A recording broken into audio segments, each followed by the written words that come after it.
Well, we welcome all those online as well as in the Welcome Center, not the Welcome Center, in the Worship Center. As we begin and continue our journey of week 34, we're in 1 Kings chapter 16, 29. We're not going to go all the way 22 today. We're just going to go. We're going to. You'll see where we break at. We'll break at the end before Jezebel has her. Before the fear of Ahab with Jezebel. We ended last week. Rehoboam is into the throne. We have division. We were last week going. The civil war is taking place. We've been in the northern kingdom, the southern kingdom, all those things. We've been going back and forth. It's just descended into civil war. So as we begin this week, we turn to 1 Kings chapter 16, 29. We see Ahab becomes king of Israel. He'll become the king. He's number 7 of the northern tribes, and the fact he will be 874 to 853 BCE. And again, BCE is before Common Era. It's what we utilize today in the more technical way of talking about time. In the 38th year of Asa the king of Judah, Ahab, son of Omar, became king of Israel, and he reigned in Samaria over Israel for 22 years. Now, Ahab, son of Omar, did more evil in the eyes of the Lord than any of those before him. This is the third time. Each one gets worse. You know, the last two, we had two before, had done more evil in the eyes of the Lord before, but Ahab is probably the most evil of all. He not only considered it trivial to commit the sins of Jeroboam, son of Jeroboam, but he also married Jezebel, daughter of Ethabal, king of the Sidonians. When he thinks about consider it trivial to commit the sins of Jeroboam, Jeroboam had built the 2 altars to the golden calves in Dan and Bethel, and those are the great sins and he also appointed priests who were not of the tribe of Levite. So he did all those things. And here comes Ahab, and he marries Jezebel. And the fact that I was listening to another reading of this, etc., and Jezebel, they go, ooh, Jezebel. Jezebel is really bad. She is the daughter of the high priest of Baal. That's why. And she brings with her, and in this marriage, that Ahab will begin worshiping Baal and Ashereth. So he began to serve Baal and worship him. He set up an altar of Baal in the temple of Baal, that he built in Samaria. This is again why Samaritans are looked so down upon by the time of Christ. Is here. Ahab also made an Azareth pole and did more to arouse anger of the Lord, the God of Israel, than in all the kings of Israel before him. And we just tore down all the Azareth poles, in the last class.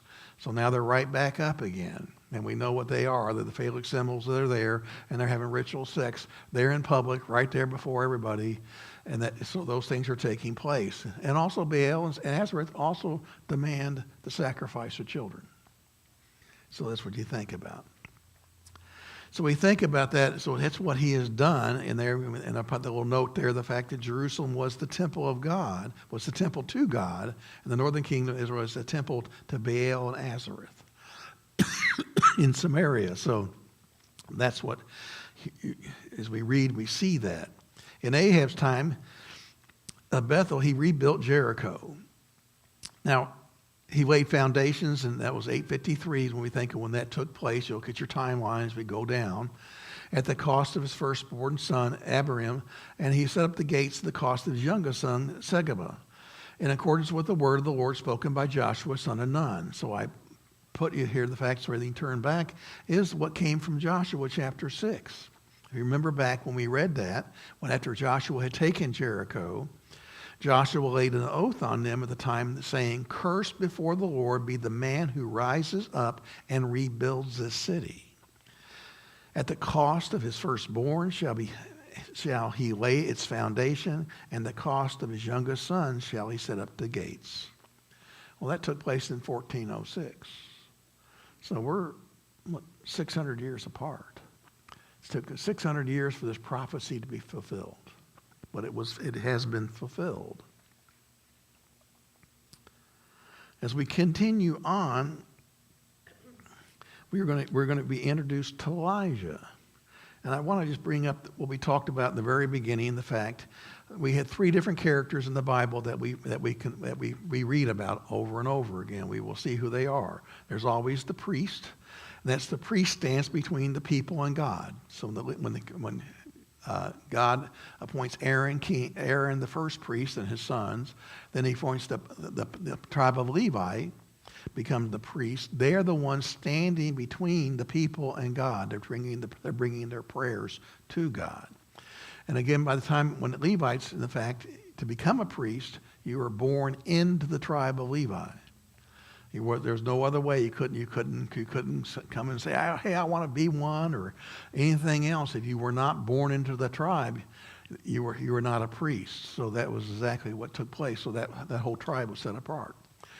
Now we're getting ready to be introduced to prophets again. And of course, I can't spell. The prophet stands between God and the people. Spell check didn't catch that. But that's where we're seeing that reversal now. The fact, the priest stands between the people and God, and now the prophet is speaking for God to the people. And there's 2 types of prophets that we'll see more and more. We have the oral prophets, which is Elijah and Elijah. Elijah are oral prophets because they have nothing written down other than what's told in the story. They don't have a whole book to side themselves. We don't have their writings, etc. We just have reports of what they had done and what they had accomplished. The other ones, the written prophets we're going to read about, we will get to later in the fact that we're talking about Isaiah, Jeremiah, Ezekiel, Daniel, etc., Hosea. Those are our written prophets. So those are some of the ones we'll go into what they have written that are now within our Bible. And lastly, they're kings. First, God didn't want the Israelites to have kings, but he's up front at the fact when they demanded the king. So the king is ideally selected by God to reign over the kingdom and manage the secular affairs of the people.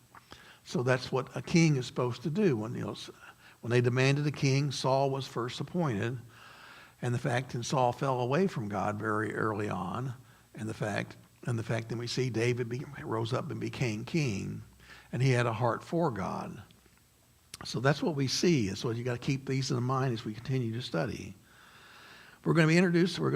You've already read about, but you got to introduce to Elijah, and he is a major prophet in the respect of the fact he plays a role in this story. He also plays a future role in the New Testament. We see Jesus' miracles take place. When Jesus performs a miracle, many times we're going to hear the people say, is this Elijah? And we'll see Elijah again, the transfiguration. And he will also play a role in Revelations. So when we read Revelations, forgot the S on that. So if we will see that again, we'll see him again. So let's get into Elijah. I have a question. Yes, ma'am. So is the difference between a major prophet and a minor prophet just in terms of what they... The difference between major and minor prophets, we'll call major and minor prophets, usually it's by the books and how big they are, et cetera, and that's one classification. I'm saying Elijah is a major prophet because he carries all the way he is the representative prophet within the New Testament. Everybody refers back to Elijah. So No, it's not. It's not as far as when we start talking about the books. When we get into the prophets that way, there's a separate separation.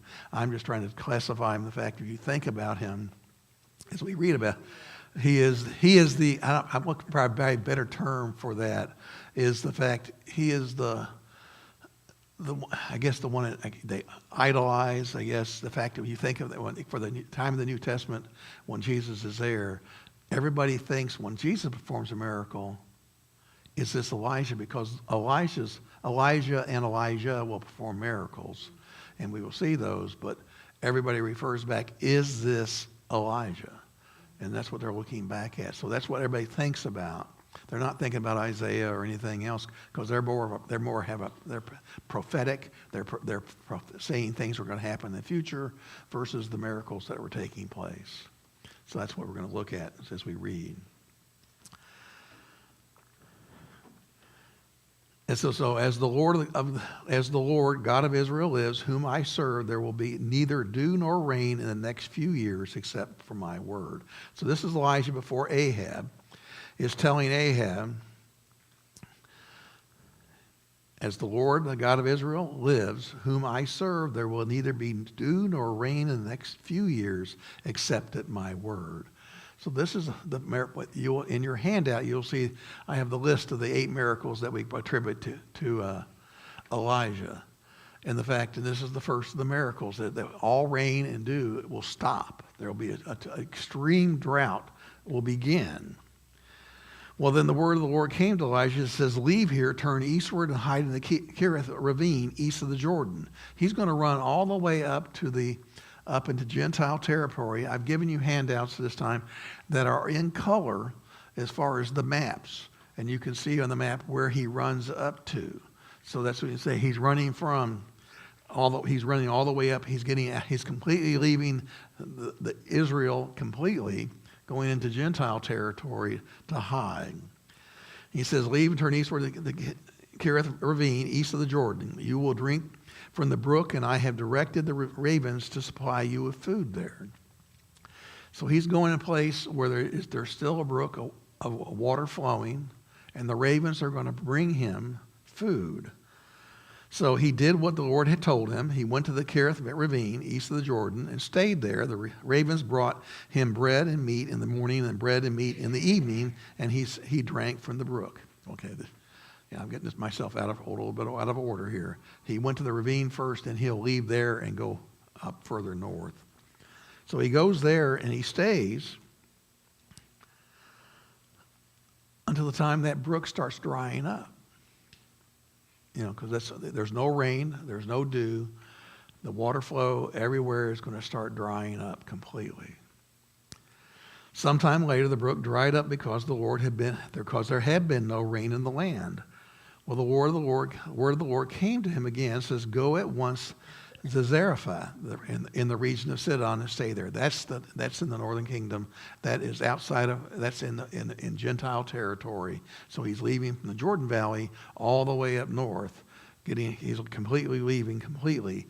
He is in hiding from Ahab. Ahab wants him. Ahab wants to come and get him and wants to kill him. So he goes there and he says, the Lord tells him, I have directed a widow there to supply you with food.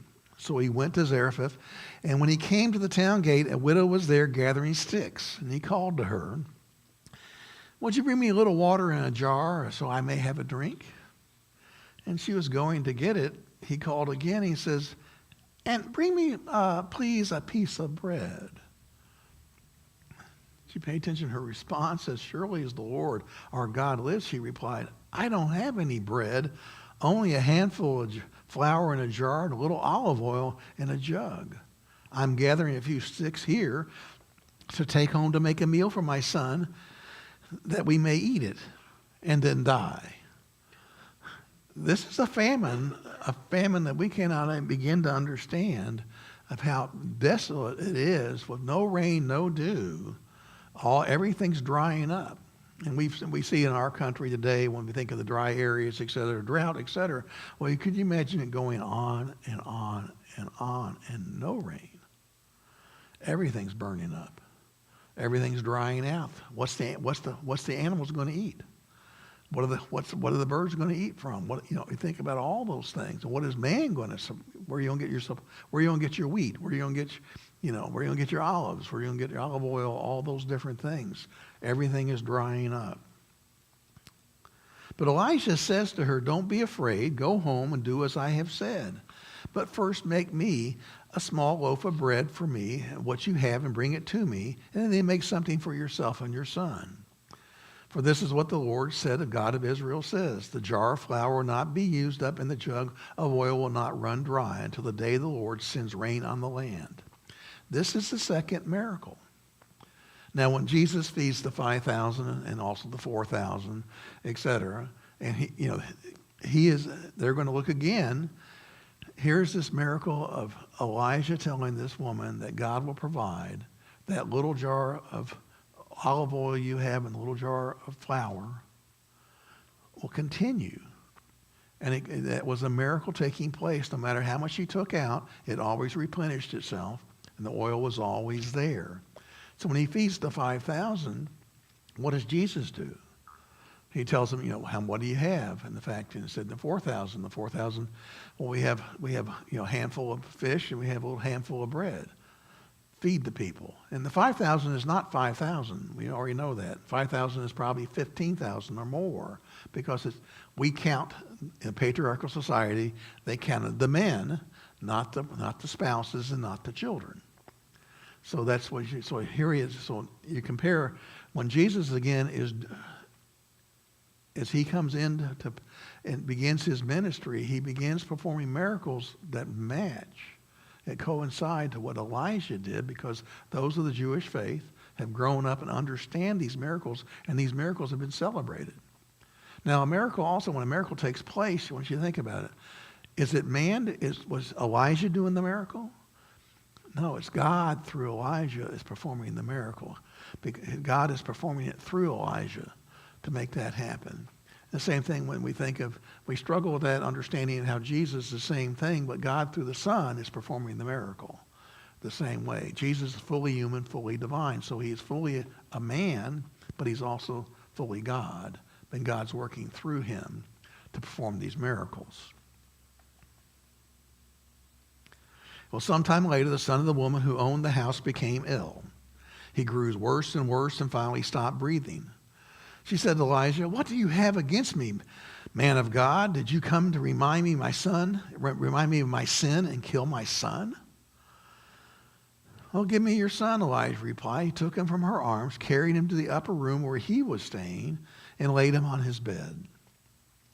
Then he cried out to the Lord, "Lord my God, have you brought tragedy even on this widow I am staying with by causing her son to die?" Then he stretches out over the boy 3 times as he cries out to the Lord, "Lord my God, let this boy's life return to him." Then the Lord heard Elijah's cry, and the boy's life returned to him, and he lived. And Elijah picked him up, the child, and carried him down from the room into the house, and he gave him to his mother and says, "Look, your son is alive." And the woman said to Elijah, "Now I know that you are a man of God, that the word of the Lord from your mouth is truth." What did Jesus do? First thing we run on, the first miracle Jesus does, one of the first miracles when he raises Jairus' daughter and heals a bleeding woman. He's raising Jairus' daughter. Again, is this Elijah? Is this, they're looking for the Messiah, but they're also, is this Elijah? So Jesus is doing that. But Jesus goes further. He ups everything he's doing in the fact he's not just doing what Elijah has done, because the people understood the miracles that Elijah had performed. He goes next and raises the son of the widow Nan. Now, he was already dead. He was being carried to be buried. So he's called,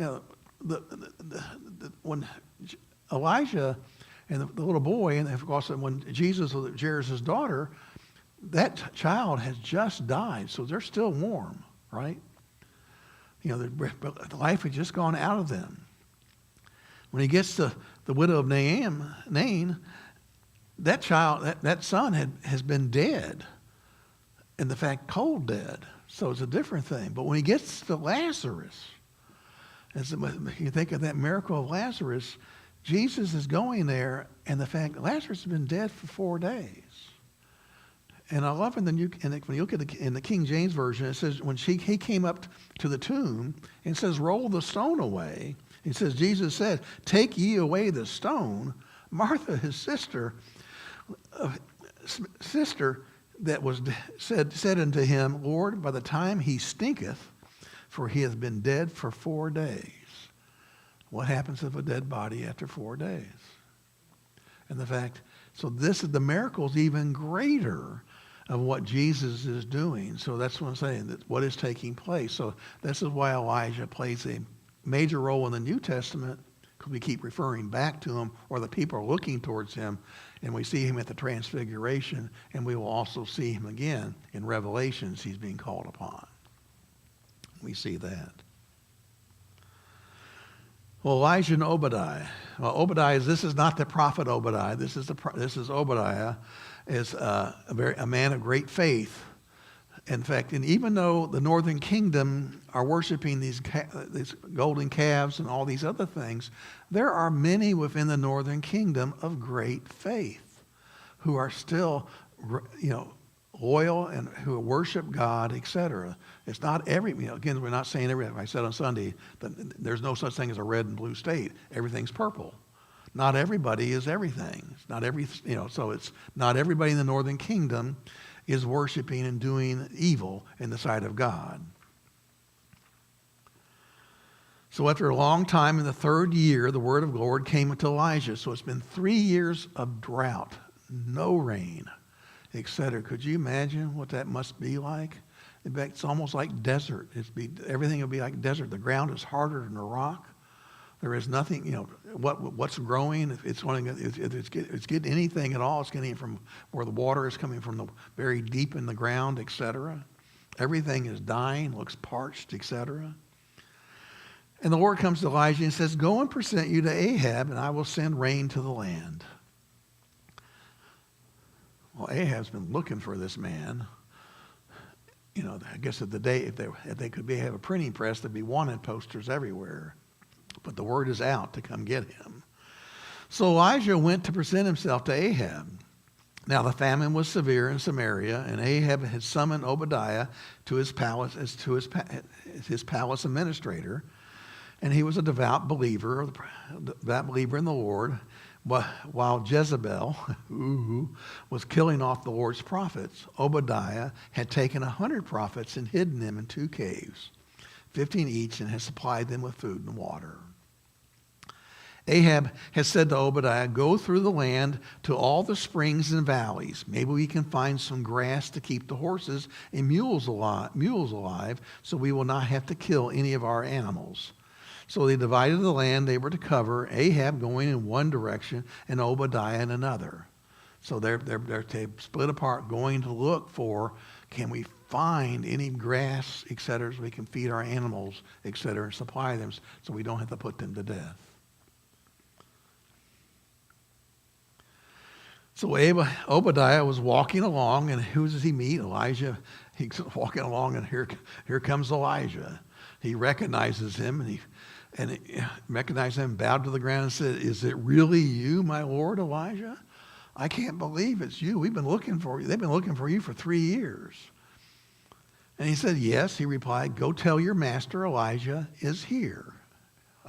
"Here I am." Go tell him, "Elijah, I'm here." You go tell Ahab, "Elijah is coming. He's here." And so what does Obadiah do? He says, "What have I done wrong?" Asked Obadiah, "that you are handing your servant over to Ahab to be put to death. I'm going to show up and say, Elijah is coming. Elijah, you didn't kill him?" And that was the thing. If you were found him, he was a wanted poster. He was put, dead or alive, preferably dead. So he's going to go back and said, "So as surely the Lord your God lives, there is not a nation or kingdom where my master has not sent someone to look for you. And whenever a nation or kingdom claimed you were not there, he made them swear that they could not find you. But now you tell me to go to my master and say, Elijah is here? I don't know where the Spirit of the Lord may carry you when I leave you. If I go and tell Ahab he doesn't find you, he will kill me. Yet I, your servant, have worshipped the Lord since my youth. Haven't you heard, my Lord, what I did while Jezebel was killing the prophets of the Lord?" So Obadiah is affirming his faith, etc. "I hid 100 of the Lord's prophets in 2 caves, 15 each, and supplied them with food and water." And says, "And now you tell me to go to my master and say, Elijah is here. He will kill me." So Obadiah has already been stretched out as far as he can. He's hiding these priests. from Jezebel. And Elijah says, as the Lord Almighty lives, whom I serve, I will surely present myself to Ahab today. So go and tell him, I'm right behind you. So you're going to walk in and say, Elijah is here, means he's coming to the door right behind me. So Obadiah went to meet Ahab and told him, and Ahab went to meet Elijah. And when he saw Elijah, he said to him, is that you, you troubler of Israel? You have created all what we have right now. I have not made any trouble for Israel, Elijah replied, but you and your father's family have. You have abandoned the Lord's commands and have followed the Baals. Now summon the people from all over Israel to meet me on Mount Carmel, and bring the 450 prophets of Baal and the 400 prophets of Azareth who eat at Jezebel's table. Ooh, that bad Jezebel. But Jezebel is a really bad, bad woman that he is married to. So Ahab sent word throughout all Israel and assembled the prophets on Mount Carmel. Elijah went before the people and said, how long will you waver between two opinions? The NIV has been constantly being updated, etc. And really what's the same, waver between two opinions, probably a more clarified way of talking about how long will you keep hopping between two opinions. I'm for God one day, then I'm for Baal the other next day, then I'm for God the next day, then I'm for Azareth the next day. They're going back and forth. If you're for God, you stay with God. You don't go back and forth. You don't keep hopping back. The Lord is God. Follow him. But if Baal's God, follow him. But the people said nothing. Because he tells them and looks at them and says, what are you doing? Then Elijah said to those together and says, I am the only one of the Lord's prophets left. Because Jezebel has been killing them all off. He doesn't know about the 100 in the cave.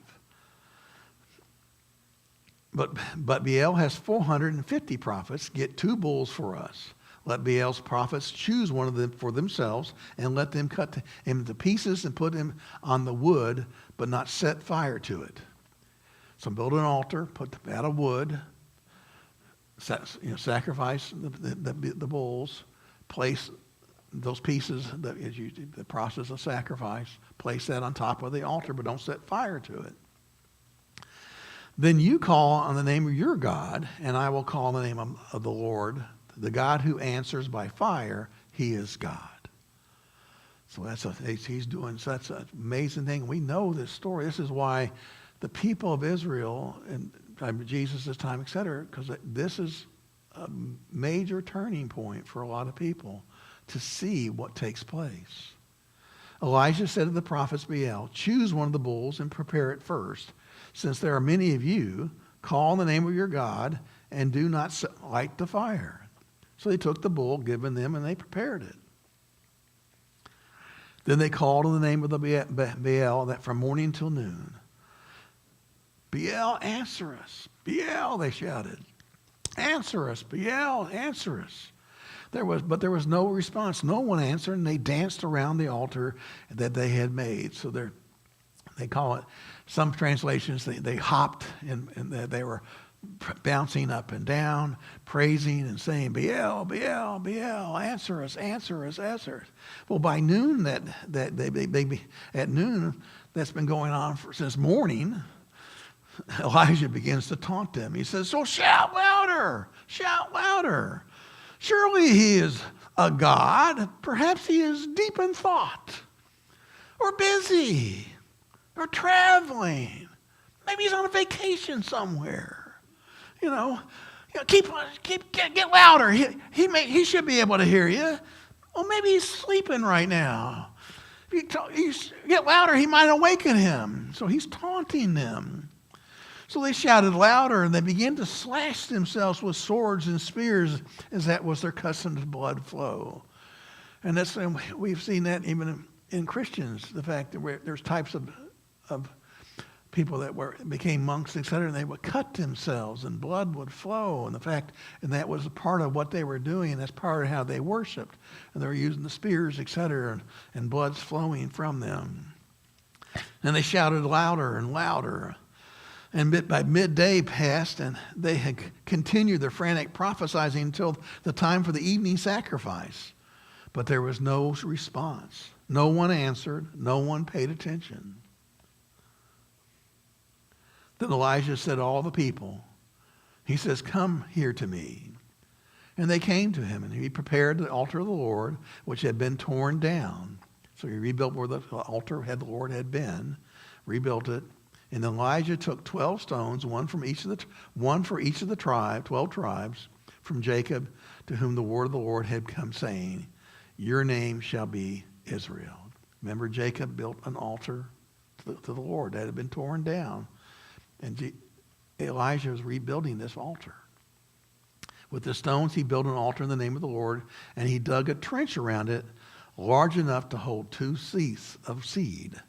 He raised the wood, cut the bull into pieces, and laid it on the wood. Then he said to them, "Fill 4 large jars with water and pour it onto the offering, onto the wood."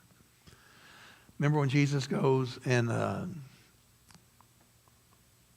the wedding at Canaan, he turns water into wine. And we've talked about that in one of the classes. In fact, that those water jars hold between 20 and 30 gallons of water. So he's going to tell them, go and fill 4 large with water and pour it on the offering on the woods. Well, he's on Mount Carmel, and we stand up there. I'm going to pop down. This is a picture from Mount Carmel looking down. And I wish I had a pointer. I could point down. You can see boundary trees, and you see a line right past all the trees. You see this one line of trees there by themselves, look like they're in single file down there. That's the water. That's what it is. So they're going to take these jars, carry it all the way down to the bottom, because that's where the only water is, which is about 1,000 more feet, quarter of a mile, about a little under a quarter of a mile. Carry those down and carry them back, and then pour all that water into that trench and onto that. And once they get that done, and each one of those 20, 30 gallons, how much does that weigh? That's a lot of weight. You say, who's carrying it down? Who's carrying it back? I'll carry it down. You carry it back. So, but they did it one time. So they get back up. He says, do it again. And they do it again. They get back up again. He says, do it again. Do it a third time. And he ordered it, and they did the third time. And the water ran down around the altar and even filled the trench. So that's what it is. It's filling everything. Everything's being wet. Everything's being soaked. The priests of Baal are trying to set fire to a wooden altar that's dry. And, everything's tender. It's so dry. There's no moisture at all. So here he's soaking everything. Well, the time of sacrifice, the prophet Elijah stepped forward and prayed. Lord, the God of Israel, God of Abraham, Isaac, and Israel, let it be known today that you are God in Israel, that I am your servant and have done all these things at your command.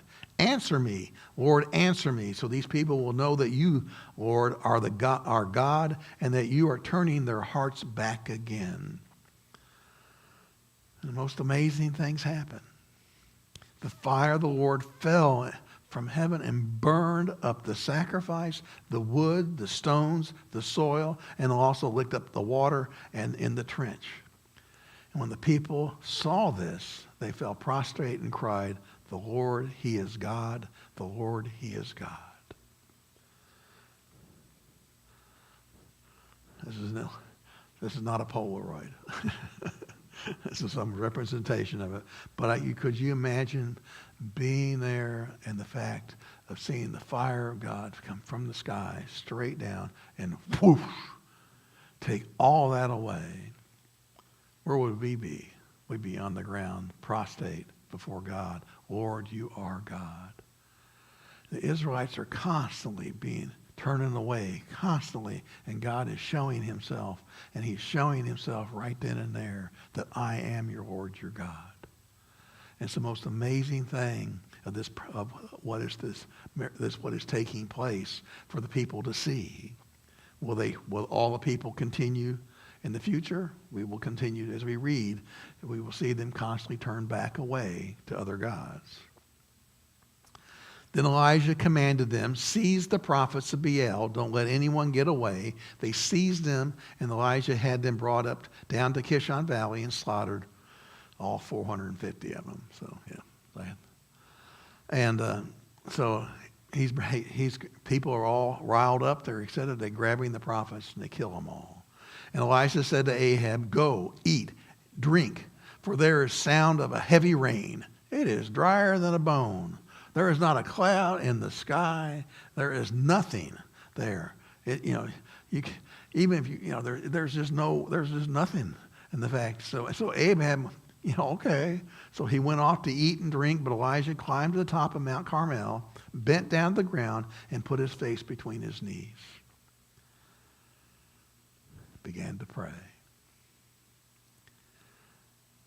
And he tells his servant, he says, go, look towards the sea. And the servant climbs to the top and looks towards Mount Carmel. You look to the other side, you're going to see the sea, Mediterranean. He's looking. Nothing. There's not a cloud in the sky. Elijah said, he comes back and Elijah says, well, there's nothing there. Go back again. Each time he comes back, there's nothing there. For 7 times Elijah sends him back.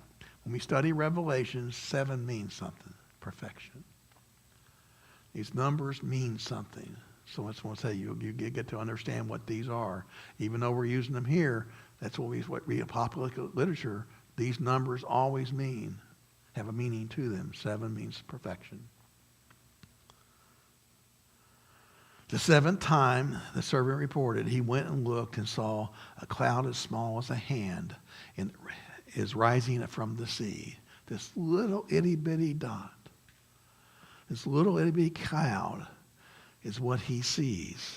And so Elijah says, go and tell Ahab, hitch up your chariot and go down before the rain stops you.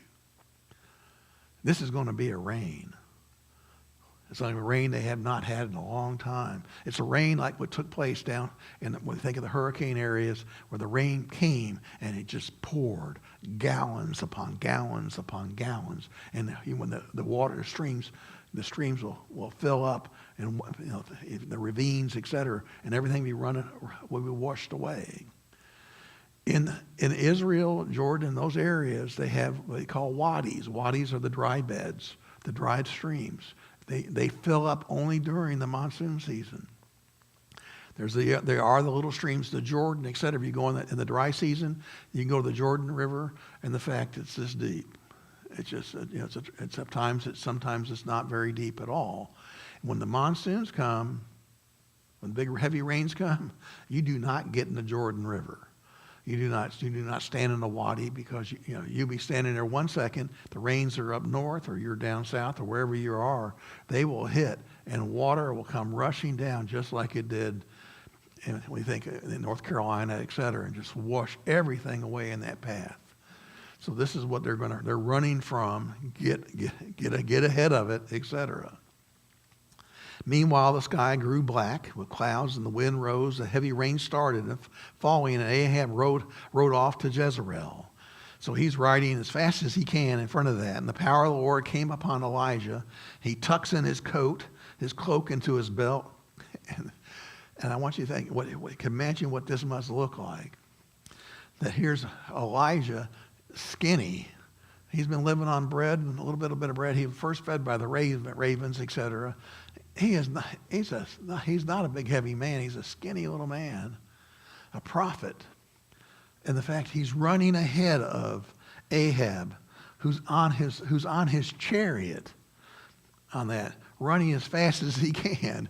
So you think of Ahab sitting there driving his horses and going, let's go, and seeing this little man running up in front of him, etc. So kind of thing.